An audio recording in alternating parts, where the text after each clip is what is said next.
प्रश्न 9। एक बॉक्स में 10 आइसक्रीम कोन हैं जिसमें से 3 कोन का वज़न नियत किया गया वज़न से कम है और शेष 7 कोन का वज़न नियत किया वज़न जितना है।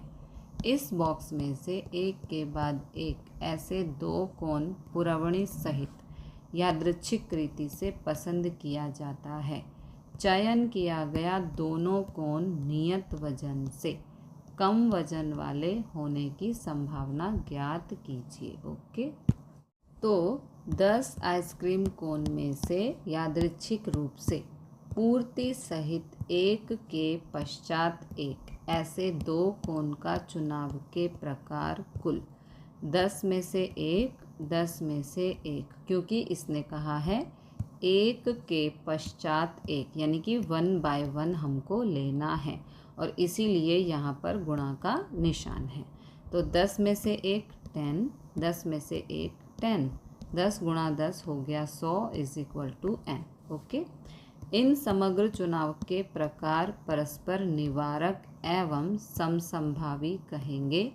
इसलिए निदर्श अवकाश के घटक के परिणाम n = 100 प्रथम चयन में कोण नियत वजन से कम हो, उस घटना को A कहें तो A के सानुकूल परिणाम 3 कोण हैं जो नियत वजन से कम हैं, 3 में से एक, ये बराबर हो गया 3, m = 3।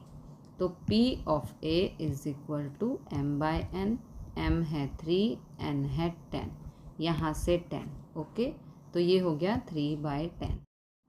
दूसरा चयन में कोण नियत वजन से कम हो, उस घटना को B कहें तो चयन पूर्ति सहित है। B के सानुकूल परिणाम m = 3 में से 1 = 3, ये हो गया m। तो P of B = m/n, m है 3, n है 10, ये आ गया 3/10। दोनों कोण नियत वजन से कम वजन वाले हों, उसे घटना A इंटरसेक्शन B कहेंगे, क्योंकि देखो दोनों कोण नियत वजन से कम वजन वाले हैं तो दोनों एक जैसे यानी कि कॉमन हो गए। ओके, तो दोनों घटनाएं निरपेक्ष हैं।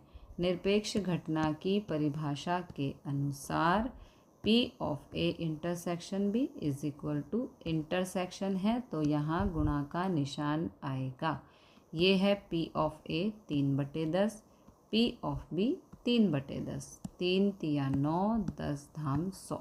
This is the answer.